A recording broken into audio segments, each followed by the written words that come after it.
नानो यसरी बस्यो भने यो पोजिसन अलर्ट पोजिसन हो। यो पोजिसनमा बच्चाले सिक्न सक्दैन।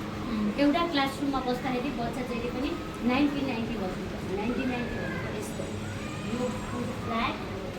यो जहिले पनि ग्राउन्डमा टेकेको या चेयरको कुर्सीमा टेकेको हुँदैन। जब कुर्सीकोमा टेकेन बच्चाको खुट्टा फ्री छ भने बच्चाले हाने गर्छ, हाने यसरी माथि लाने ढकाउने गर्छ। यो खुट्टा यसमा टेकेको। अहिले तपाईँले काहीँ युट्युबतिर देख्छ बच्चाले खुट्टा हाने गऱ्यो भने यसरी राखिदिने अनि खुट्टा टपक्क राख्ने गर्छन् त्यो। अनि अर्को खुट्टा हान गऱ्यो भने यो खुट्टा माथि यसरी, जसले गर्दा बच्चाले हाम्रो सेन्सेसन पाइरहेको छ उसलाई प्रपोर्सनली उसले क्लासरुममा हान्दैन है। अर्को छ अब उहाँको छोरी यसरी बस्यो, यसरी बस्यो होइन, उहाँको छोरी यसरी बस्यो भनेको मतलब छ नि अब उहाँको छोरी अलर्ट पोजिसनमा छैन। अलर्ट पोजिसनमा छैन भनेपछि उहाँको छोरीलाई चाहिँ ह्यान्ड एक्टिभिटिज गर्ने, राइटिङ गर्ने, कन्सन्ट्रेसन एक्टिभिटिज गर्न गाह्रो हुन्छ। एक्टिभ ह्यान्ड एक्टिभिटिज अब त्यस्तो बेलामा चाहिँ यस्तो भयो भने हामी अगाडि बसेको छौँ भने यो यस्तो गरेर यसरी हामी यसरी अनि अघि मैले गरेर हेर्नु कस्तो मजाले अलिअलि मात्र तपाईँको पोस्टर त सिधा भएर आउँछ। फिल भयो? हेर्नुहोस् यसरी राख्नु, यसरी है। अब तपाईँ यसमा बस्नु। अब फिल गर्नु, अघि बसाइदियो यो बसाइमा कति फरक छ। यसरी यो अलर्ट पोजिसन बच्चा त्यसरी बस्छ भने पनि यसरी पनि अलर्ट पोजिसन बुझ्यो। अनि जब बच्चा सिधा हुन्छ अलर्ट भएपछि उसले धेरै चिज सिक्छ।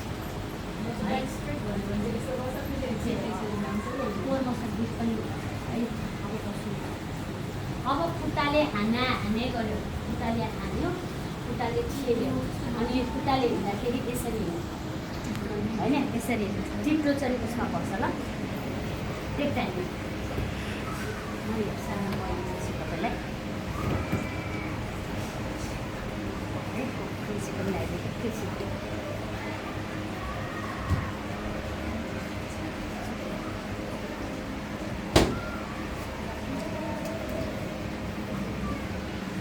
खुट्टालाई पनि सेम, खुट्टालाई योभन्दा माथि किन गर्नुहुन्न है? जहिले पनि निको यति माथि मात्र है, योभन्दा माथि नै है। यो प्राइभेट पार्ट एरियामा यो सेन्सिटिभ एरिया हो क्या। अनि तपाईँले छोयो ठिक छ, तर मानव तपाईँले चाहिँ तपाईँको छोरा छ यहाँसम्म भयो, तर तपाईँ यहाँसम्म छोयो भने चाहिँ उनीहरूले चाहिँ के सोच्छ भने कोही सेन्सिटिभ हुन्छ क्या। अनि कहिले कहिले प्राइभेट पार्टलाई असर पर्छ क्या। है प्राइभेट पार्ट छुट्नुमा लाग्ने छोइदियो भने त्यस्तो है। अनि मसाज ओइल मसाज गर्दाखेरि अब तपाईँहरू ओइल मसाज गर्दा आफ्नो ठुलो बच्चा छ भने त्यही अनुसारको मात्र गर्नु, तर यसलाई अलिकति मात्र छोड्नु अनि यतापट्टि छु तपाईँहरूको ब्यालेन्स चाहिँ भयो होइन। अनि तपाईँलाई दियो भने कहिले कहिले भोलि छोड्यो भने पनि जहिले पनि गरेको हुँदो रहेछ भनेर अरूलाई पनि दिन्छ क्या है। सबैजनाले मसाज गर्नु नहुँदो रहेछ, त्यही भएर सबैजनाले पनि बच्चाले नाङ्गो बनाउनु भएन। मसाज गर्ने चाहिँ एकजनाले घरमा यसरी नै गर्नु है, सेम सेम है, सेम। अनि त्यसपछि यसरी हातको यस्तो खुट्टाको गाउँछ गाछ है। तपाईँलाई हिँड्न मजाले गाछ केही गर्नु पऱ्यो, एउटा एक्सर्साइज त पुरा जोइन्ट उफ्रिन पनि उफ्रिने, तपाईँलाई कि हाल्ने, जम्प गर्ने, दौडिने यस्तो पनि कम हुन्छ। धेरै जस्तो त्यसरी बस्नु मन लाग्छ, उसलाई चाहिँ त्यसरी बस्नु मन लाग्छ भने उसले चाहिँ त्यो उसको कोर मसल दुखिसक्यो, अलर्ट पोजिसनमा बस्दैन। धेरै जस्तो चाहिँ उसलाई मजाले दिनु खालि गाइड टेबलमा आयो कि उसलाई कम्फर्ट त्यसपछि त्यो कम्फर्ट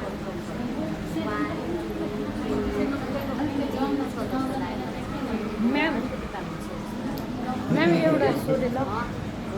सोधिरहेको छ क्या। त्यसलाई यता ल्याउनु पर्यो, उसलाई पुस गर्नु पर्यो। अब हेर्नु उहाँको सबै हेर्नु त एकताल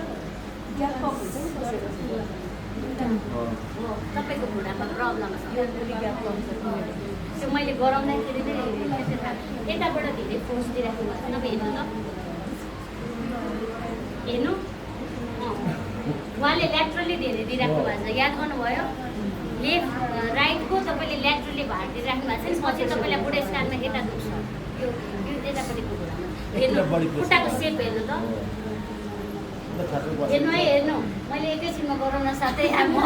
अर्थोपेडिकको हेर्नु यतापट्टि यो यतापट्टिमा लेफ्टमा हेर्नु त लेफ्टमा पुरा यतापट्टि ल्याट्रली तपाईँले वेयर गरिराख्नु ल्याट्रली यो यतापट्टि राइटमा एकदम वेयर गरिराख्नु भएको छ अनि तपाईँको खुट्टाको सेप सबै यतापट्टि पुरा हो त्यही भएर होइन मैले कसरी थाहा पाएँ त मैले यो यस्तो गर्दाखेरि मैले एकैतालमा कसरी थाहा पाएँ यसरी गर्दाखेरि यो यसरी सिधा आउनु पर्ने उहाँको खुट्टा एलाइन स्ट्रेट आयो त्यसपछि मलाई थाहा भयो कि खुट्टामा प्रब्लम छ है अनि 1 2 3 4 5 6 7 8 9 10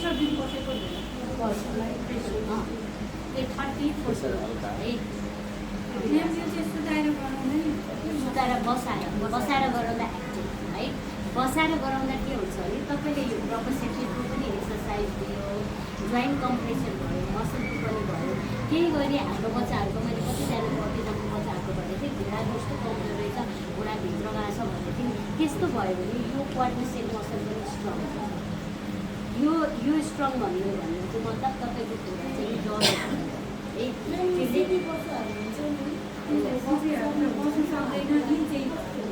बस्नु सक्नुहुन्न भनेर त्यसलाई बढाउन भने यसरी भयो उनीहरूको त मान्छे बेसी नै कमजोर हुन्छ है यसरी गराउन सक्यो अनि सेम चिज अघि बढाइसक्यो गऱ्यो यसरी अनि त्यसपछि आफू पछाडि बसेर दुइटै खुट्टामा फोर्स हेर्नुहोस् कस्तो मजाले आयो फोर्स कस्तो मजाले आयो बल अनि बच्चाले ब्यालेन्स पनि गर्छ नि त 5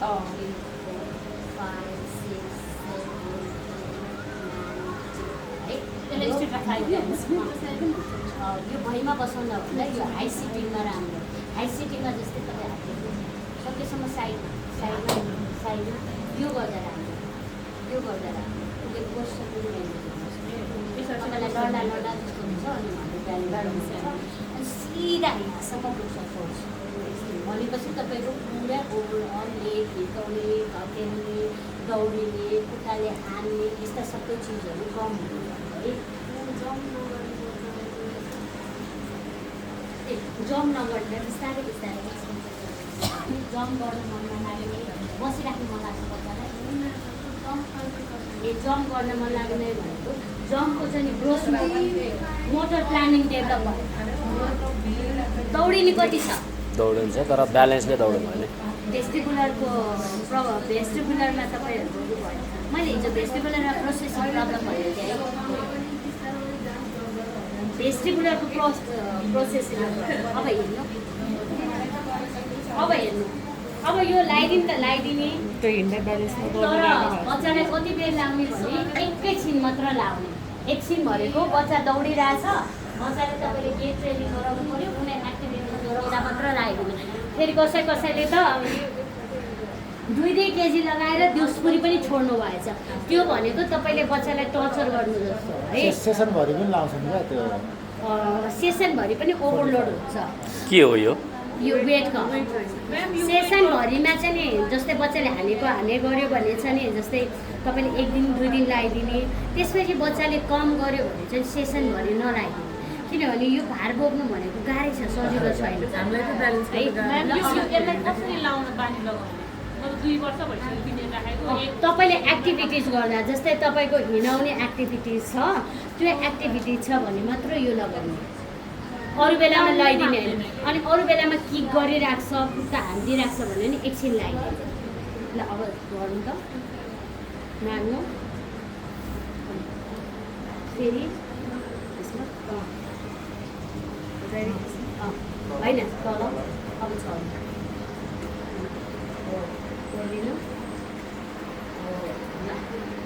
फेरि आउनु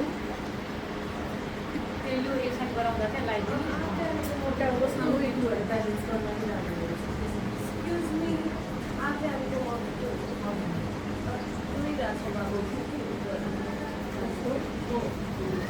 अब तपाईँलाई के फिल भयो उसलाई चाहिँ यता भित्रको चेयरमा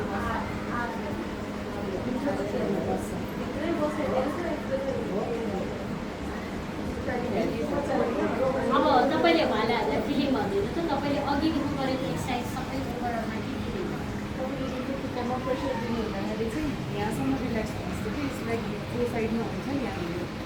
यहाँसम्म प्रेसर गरेको फिल भयो होइन त्यो गर्दाखेरि चाहिँ अलिकति ब्यालेन्स गर्नु पनि गाह्रो भयो त्यसले गर्दाखेरि ब्यालेन्सिङ र सजिलो भयो अनि जुन प्रेसर दिँदा अनि यसो बसेर म पनि सिद्ध भयो कि हामीले खेल्दाखेरि त्यो भनेको ठ्याक्कै बोनलाई स्ट्रेट गर्नलाई प्रेसर दिनु परिरहेछ होइन अनि योबाट चाहिँ अवस्था मलाई हिँड्नु पनि ब्यालेन्स गर्नु गाह्रो भइरहेको छ कि खुट्टालाई खिचेर जस्तो भइदियो ब्यालेन्स गर्नलाई गाह्रो भएको अलिकति गर्दा कि वेटले चाहिँ तल हामीलाई ग्राभिटीले मिहिनेत हाल्ने जस्तो फिल गरेको अनि यो गर्दा यो गर्दाखेरि चाहिँ अलिकति यस्तोमा प्रेसर परेर थप्पै लागेर जस्तो हुन्छ नि हामीलाई अलिकति पाहाडमा नि हाइट चढ्दै गएपछि यो पेन चाहिँ हामीले माथि सरिरहेको यसलाई प्रेसर पर्छ भनेपछि के भयो त उहाँले प्रेसरको थाहा पाउनु भयो वेट लगाएपछि मैले जसरी भए पनि भैमा थिच्नुपर्छ भन्ने खुट्टाले थिच्नुपर्छ भन्ने फिल भयो यहाँ प्रेसर लागेपछि ए म त सिधा पौडिस्नुपर्ने रहेछ भनेर यसलाई फिल भयो कम प्रेसर दिँदा उहाँलाई रिल्याक्स भयो हरेक जोइन्टमा सेन्सेसन है बस्नु त अब म एउटा एक्सर्साइज